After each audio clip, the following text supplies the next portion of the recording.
the land of the rising sun. Some people call it Japan. My brother and I, we call it home. Speaking of homes, welcome to my grandma's place. Why don't you come on in? Oh, did you make sure to take your shoes off?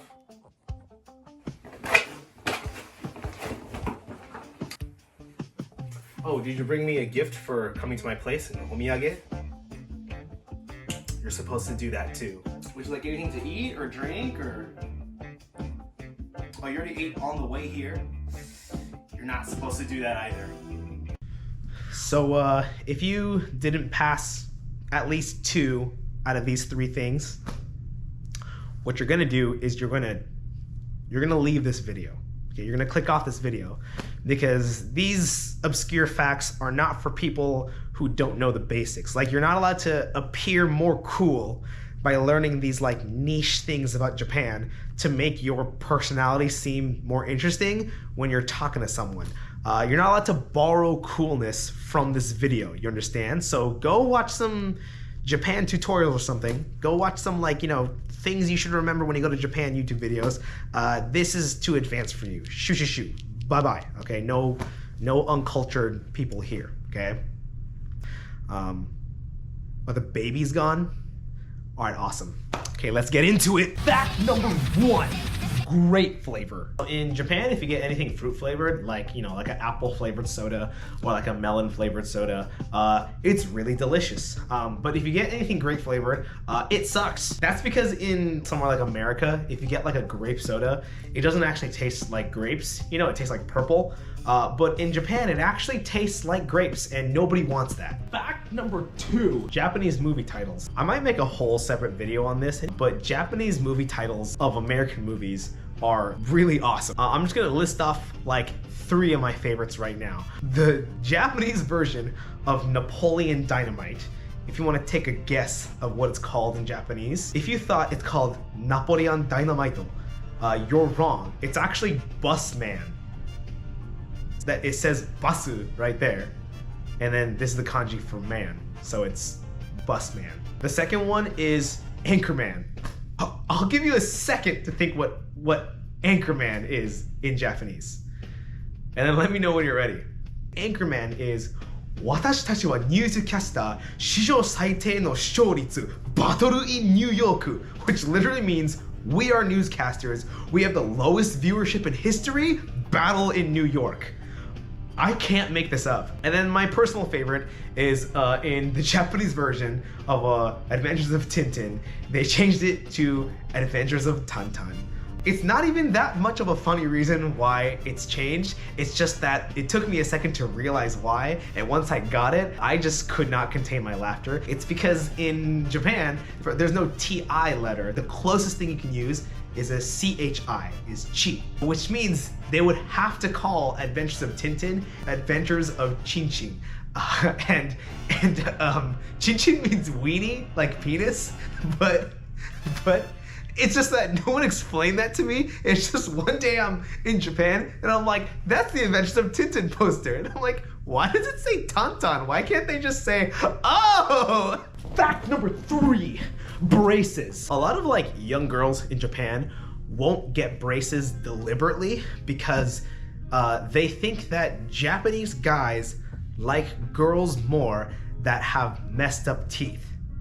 I don't know why it's a real thing, but like I remember just a lot of my classmates in Japan having just the worst teeth. They literally, one of them, I remember, she had like a tooth growing out above one of her other teeth out of the gums. It looked like a fang. And then when I asked somebody, they told me that it was because a lot of Japanese girls don't get braces because a lot of Japanese guys like girls with messed up teeth. And I can't really speak for the Japanese male population, but まあ日本の女性の方の人たち、アメリカ人の彼氏が欲しかったら、まあそれより普通な彼氏が欲しかったら、歯を並べた方が僕いいと思うけど。Let's go on to fact number 4, mochi. So I think everyone knows what mochi is. Mochi is like pounded rice until it turns into something like sticky, and it's usually filled with something like azuki. But a lot of times there is mochi that has ice cream inside of it, and that is an abomination, and you should not be eating mochi with ice cream inside.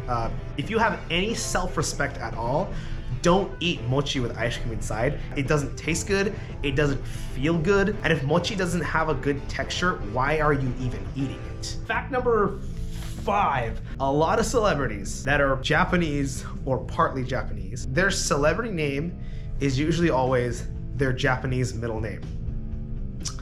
And it's not a last name, it's a middle name, which means it's a first name, and that drives me nuts. Example, my name on my YouTube channel is Iman Maki Rashid, right? Maki is my legal last name in Japan because I have a citizenship in Japan, so when I go over there, everything is under the name Maki Imon, right? In America, my legal last name is my dad's last name, Rashid. A lot of celebrities in America, though, who are Japanese, well, like example, I have nothing against this person, but like Hayley Kiyoko. Kiyoko is a Japanese first name, and so she's basically her last name in the celebrity world is her middle name as her last name, and it drives me so crazy. Fact number 6, there is no good way to learn English in Japan. But recently, I was talking to one of the parents at where I work, and they asked me, where are you from? And I said, oh, I'm from Japan. And then the mom was like, but you have like no accent. And I was like, okay. I would say if someone from Japan wanted to learn English as goodly as I'm speaking it, the secret would be to actually be born in America, go to Japan for preschool and kindergarten and first and second grade, but half the time also go to all of that in America until you just start permanently living in America. That would be the secret. Other than that, I've taken English classes in Japan and it's all pretty non-existent. That's why a lot of anime have like weird quotes that don't make any sense. But the people in Japan, they think because they're using English, it sounds so cool. It's probably the equivalent to like American people here using like French words, thinking it sounds like mwah or whatever, that's Italian, but whatever. One example is the Jujutsu Kaisen second theme song of season 2. It goes, you are my special. Do you guys know what that means? You are my special? It's not like a hidden meaning. It's not like you are my special person or you are my special friend. That's not what the creators of the song are implying. They don't realize that special is an adjective, so it just comes out as you are my special, and is a hit song, and it's like the most popular song, and I think it's so funny. Another one is if you guys ever watch Hinomaru Sumo, second theme song is called Be the Naked, because you know when you are a sumo wrestler, you're mostly naked. The song is about, you know, fiery passion, taking off your clothes, but the chorus goes, be the naked, be the naked. Be the naked, be the naked, yeah. Be the naked, be the naked. And they don't understand, that's not how you use the word naked. Sometimes I was taking English class in like a Japanese classroom and the textbook would straight up just be wrong. And I would be like, excuse me, teacher, this is straight up wrong. The teacher would be like, okay, I believe you, but we're not allowed to teach anything deviating from the textbook. So no matter how right you are, we can't change it. And I was like, well, that's stupid. Fact number 7. So back when my brother and I went to elementary school in Japan, we went to elementary school in like the South. Not like the deep, deep South where like there's no city around for miles whatsoever. It was like little bit country, little bit city. But a lot of times for a fun school activity, what we had to do was we had to go out into the rice fields and pick rice. If you forgot your boots that day, the teacher would still make you get in the muddy, disgusting, gross, swampy water with bare feet. So obviously I never brought my boots because I'm irresponsible and I was also 9 years old. So I would have to always get in with my bare feet. And so would some of my friends. And then just pick the rice, you know, just pick it. And then one day my friend walks out of the rice field, you know, our feet are soaking wet and muddy, and there is a leech in between his toes. And my teacher just grabs the leech with his bare hands, rips it off my friend, throws it on the ground to let it die in like the hot, hot summer heat, and then goes, all right, let's continue class. Because that's how hardcore school was in Japan. Why am I telling you this? Because, well, I picked rice and I still would never wear those freaking rice hats that they sell at the 626 or the 818 market. What are you doing? Why are you people wearing rice hats? Don't you see how insane you look? It just looks really bad. I don't care if you're from Japan or China and you like live your whole child to adult life there. If you're under the age of 50 and you're wearing that shit in public, don't do it.